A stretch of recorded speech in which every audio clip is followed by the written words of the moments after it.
I've got a mind share this week. What? Something that's been on my mind. I don't know, I was just thinking about it with summer and, how we always say summer's a lot to live up to, but people are in doing mode. And I read a really cool, inspiring thing, and it made me proud of how we live our life, saying, pick your things that you're into, that you stand for. And I think of the values that we try to live by. Right. And whoever was highlighted in this article was saying that should be your whole personality.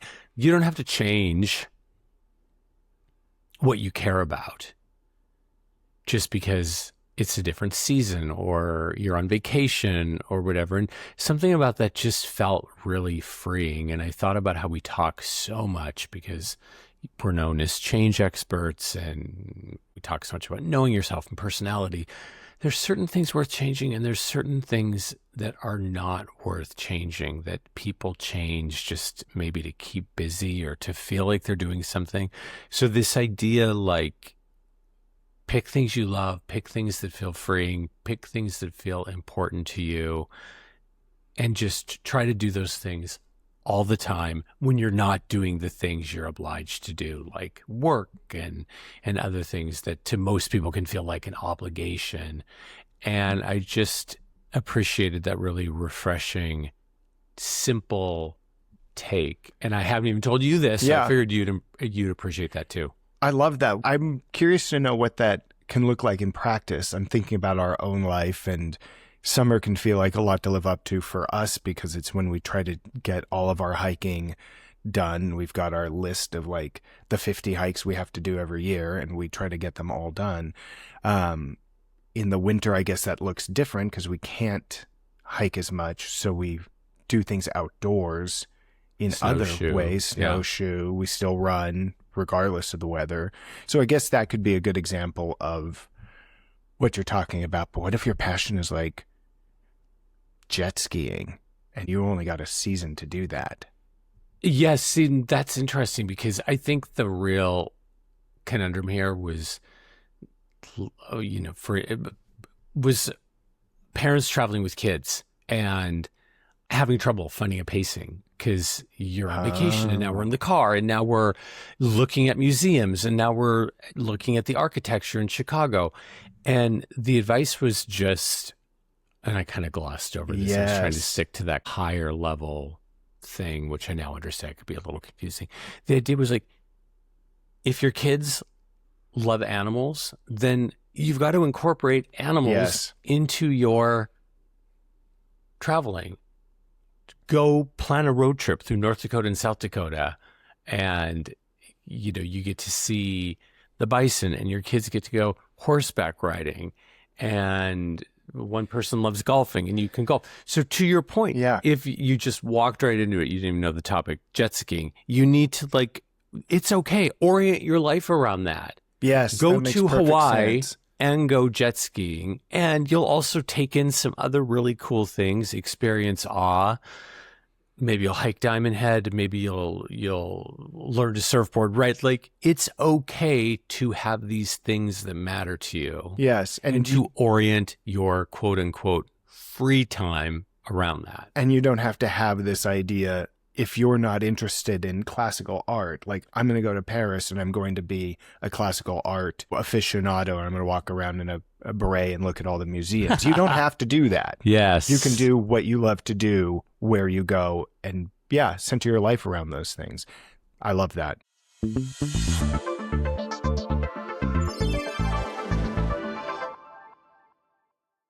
We're in our final week of tackling personality, what are called process pairings. And this is a really fun week. Kent, I'm so excited to hear what you have to say about the process pairing this week, which is intuition versus sensing. Intuition being the letter N, sensing being the letter S. And as we always say, our big disclaimer, those words can feel so wrong. Intuition can feel so confusing. But intuition versus sensing. And before we get into it, I just want to recap how we got here. this has been 4 weeks of talking about personality process pairings and sort of breaking them down. Yeah. And our first week, we talked about introversion versus extroversion, I versus E. Our second week, we talked about judging and perceiving, so J and P.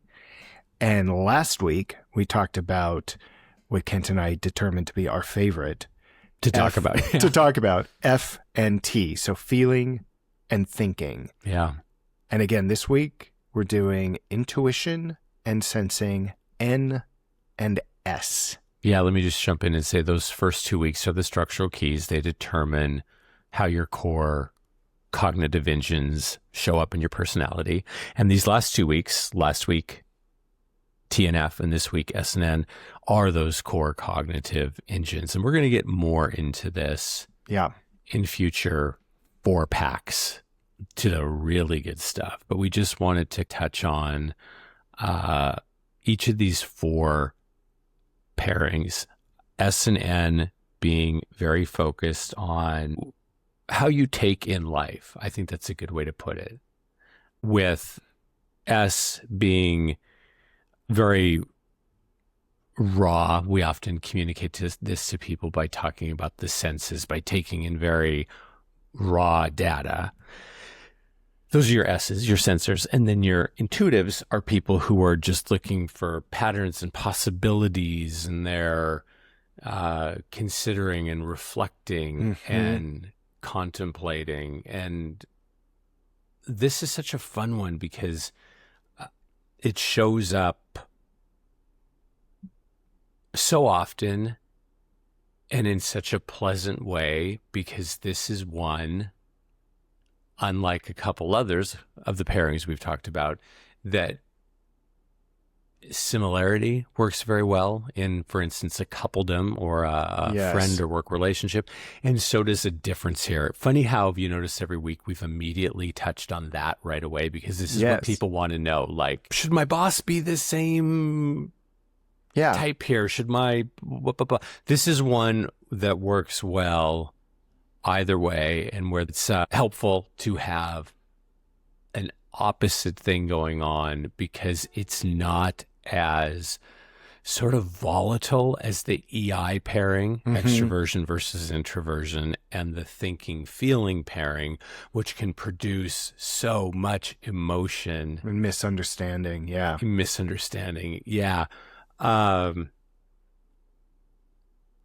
What more do you have to say about this? I don't even think I have a specific story. Well, I think it's hard to have a story about intuition versus sensing. And we do like to start with a story, but maybe I'll just make it a little more personal this week and say that you and I, Kent, are intuitive, which is interesting. I didn't always used to believe I was intuitive. I used to be much more sensing forward. And that has changed for reasons we'll talk about in the future. But I feel like a lot of our success in our no vacation required life comes down to the way we intuit the information that comes to us in our... You can help me out here. The way we look at the future, the way we approach ideas. Yeah, for sure. The work we do, it's a good fit. It's a very good fit. Yeah, it's funny. I was just giving Kanan the look like, oh my God, I'm doing it again. Like, it's a good fit because we know who we are. Yes. We know who we are. So we're doing work. We're living life that aligns really beautifully with that. So hearing you say that, I was thinking people have great resonance when we get into this mode with them. We just had a real powerful situation the other day where it can almost seem like magic. Magic is the word that came to mind. Now I'm regretting it, because magic, like a thinker, back to week 3, a thinker might think, oh, magic, these guys are weirdos. Magic, like, it can appear to people like how do you know that? You knew just what to say. Yes. And here too, this is better than any story we could tell in this segment, because this is what we want for you. We want your entire personality to come together in a way that people in your life, your kids, your loved ones, your love partner, your coworkers, feel like you have a special power. That is what personality alignment is like. And Kanan, I think that's kind of what you were walking into as you were talking about the fact that we both have intuition and we exercise it greatly in everything we do. And we are at a phase in our life due to age and personal reasons and professional ambitions where we have prioritized intuition, and the results have been astounding. In everything we've done in our personal lives and as sought after business and career development consultants, we've learned one consistent thing. Most people just don't know themselves.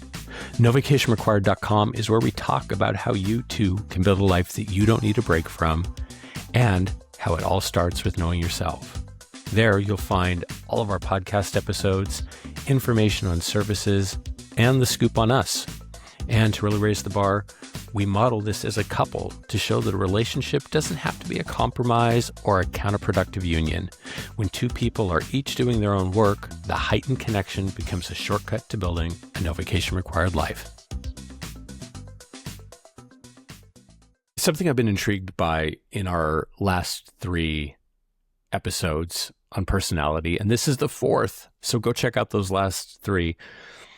But something I've been impressed with is this idea that we're going to get into in future 4-packs of having curiosity, first knowing your own personality and having curiosity, not only about others, but also, of course, your own personality and how you can best function, how you can best build a life you don't need a break from, and how you can support others in that too. So we're constantly in this quest of ours being asked by people, I say it all the time, who should I be with? How does this work? Kanan, I'd love it if you'd riff a bit on when you thought you were an S, and we're again going to get into all that at another time. It's way too much ink to spill now, but we did a really beautiful job as an S and as an N doing life. Yeah.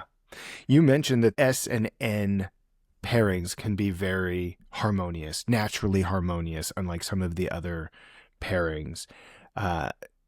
And that was definitely the case for us. We have this very interesting situation where I am becoming more of my authentic type over time. And as I do work on myself, and as you said, I have curiosity about my own personality. And we'll get into all of that in future episodes. But I did used to believe very firmly that I was an S, and I exhibited those traits very strongly. I was a raging S, and that actually worked quite well for us. It didn't work as well as our both being intuitive now that I'm stepping into my authentic personality more and more. Yeah. Both of us tapping into our intuitive selves is working astoundingly well for us. I'd say better than previously, but I'm glad you brought this up, because I did want to talk a little bit more about it. When I believed I was a sensor, my experience was very external. I was very aware of what was happening in our life. I was very aware of our surroundings. I was hyper attuned to set and setting, if you will. And some of that was negative. Yeah. But a lot of it was very positive for us. As you brought the intuitive side, we could tap into some of my hyper attunement. Yeah. And that allowed us to implement things in a really interesting, positive way. Yes, there's 2 things I want to comment on here. Number one, and I think we had a mailbag about this, doesn't your personality change or Yes, whatever? we did. The professional belief, and we believe in this, is that your personality does change, but yes, you're becoming more of who you are. And in most cases, that's becoming more of who you were right out of the womb. So it's getting back to who you authentically are, because I want to make it clear you didn't swap and then swap again. No, I'm not trying on personalities. Yeah, no, this is very common. Life messes up how people operate, and they have to adapt in order to survive, and then hopefully have an opportunity to come back to who they truly are. But I like how that illustrates that these changes happen, and you can still map how you operate as an individual whose personality might be changing. I used to think I was an extrovert because the first time I took the MBTI was in a work setting, and still, that's a tough admission to make because people have so many false notions about what it means to be an introvert. So yeah, it's that you're working with something, and oftentimes it's that working with something that makes you realize, oh, something doesn't feel quite right. So I think in our time working as a N and an S, somebody who took in big picture data, lived in a world of ideas, and then Kanan, somebody who was very five senses oriented, we did this beautiful job with that. But it also, that curiosity is also what inspired us to realize something isn't quite right here. Thanks for listening. We'd be honored if you'd subscribe, like, and share. It means the world to us. To reiterate basics with this S and N pairing, this is how you take in the world. Process the world. Yep, how you process the world. So an S is just being very much more in the moment, what you're confronted with, what your five senses, we keep saying that, but it's such a good thing to remember, what your five senses are confronted with, how you then want to work with and arrange those stimuli, those senses in what you're doing, versus an N, standing for intuition, who is not as interested in that as they're interested in ideas and patterns. And N is going to be looking for a pattern, not looking to name the color. An N is looking to reflect, to honor where their mind goes, and not try to do something concrete with that graspable information that a sensor wants to work with more immediately. So it's interesting as you think about working on a relationship with yourself, once you know, oh, wow, this is how I best take in information.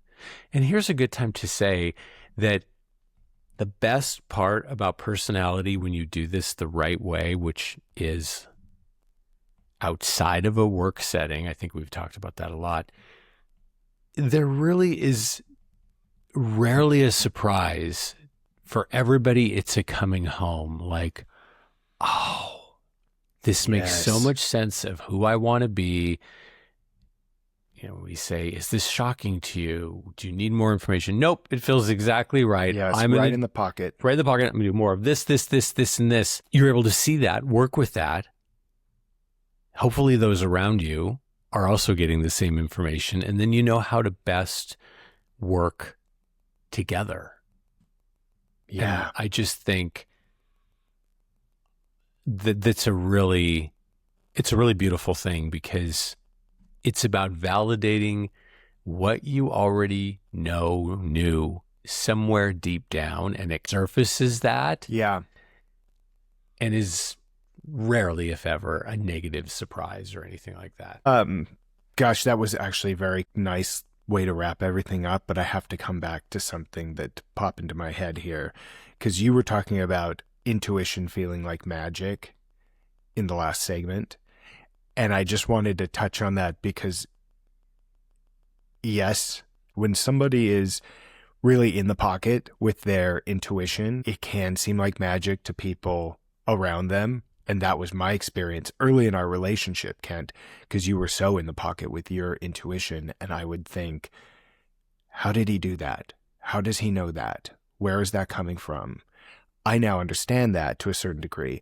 But I also wanted to say that if you're really in the pocket as an S, that can also feel like magic, because you might have the ability to execute something in a way, or design something in a way, or do something concrete in a way that people who are not in the pocket as an S can look at and say, how did he know that's how that should be arranged? Yeah. How did he know what color to paint that? How did he know how to create that so perfectly? I can't imagine having that ability. Yeah.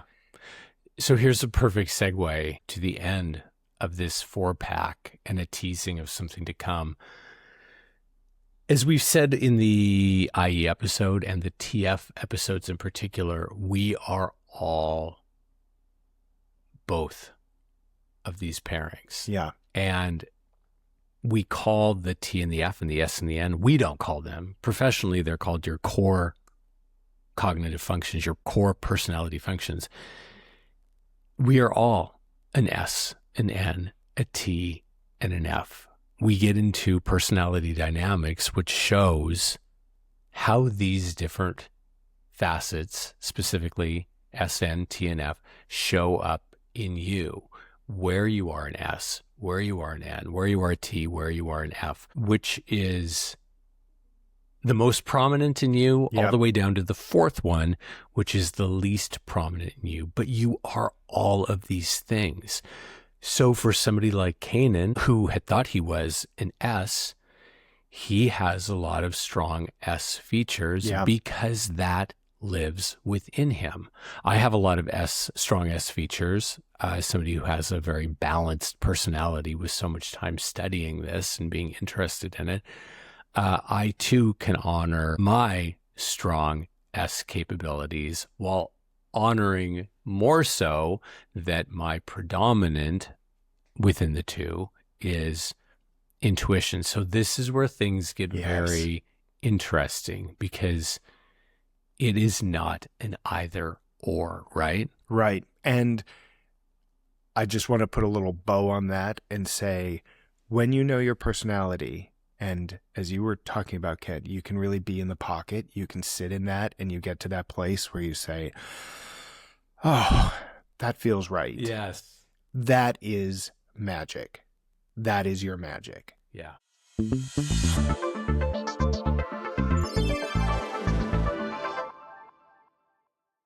Now we're back to another mailbag. Oh, I thought maybe you were going to sing Mailbag. I have a really good question that fits perfectly with all of these episodes on breaking down personality. So, Kent, I'm going to have you answer this, but I'm going to read it. It says, if I'm a certain type, does it mean I'm acting out of type when I act in a way that this situation calls for? Oh gosh, that's such a good question. And it's right. I want to have dinner with this person. Yes, this is a good question. It could have its own 4-pack. It could have its own episode at least.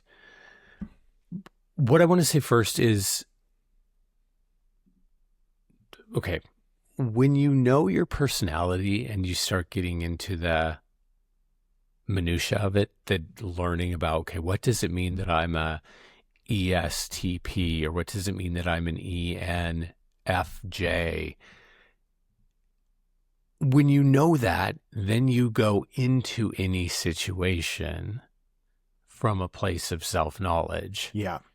So you know the best of you to bring, how you're going to be the most yourself in any situation. So my first answer would be kind of a weird answer, like, well, if you know your personality, you know how you operate, so you know how you can best be in that situation. Like, everybody has to be in all situations, say, you know. Right. Yeah, this allows you to just capitalize on who you are authentically. But answering the question at face value,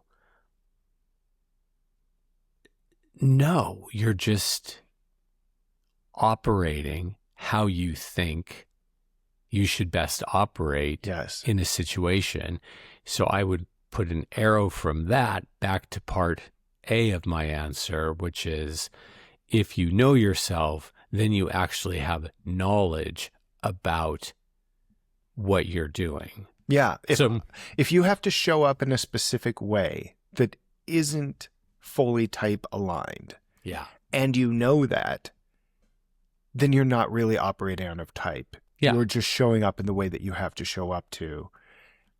And you're finding, ideally, ways to show up in all situations that are type aligned, but you are in the world and you have to show up in lots of different ways. when we get a question like this, I immediately think of the things that people commonly bring up with us. Like, I picture this person who wrote going to something very social and having to feel like they had to put on a whole big persona to be social and energized and into the crowd. And it went from 7 p.m. until 1 a.m. And I thought I was going to die by the end because it was so much interacting, right? Getting home and thinking, am I just a big fake? Like, Yeah. right. I have to kind of envision a person with the question. That's what I think.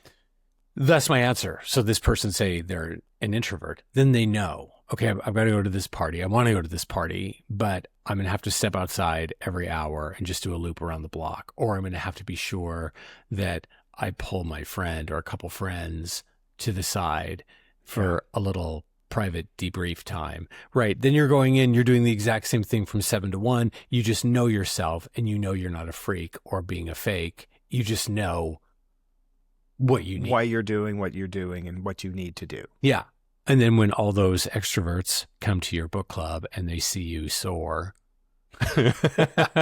you can know that this works both ways. So yeah, to me, it all goes back to self-knowledge. No, you're never being a fake. I mean, you are sometimes, but it's more empowered if you know who you are and why you're acting the way that you're acting.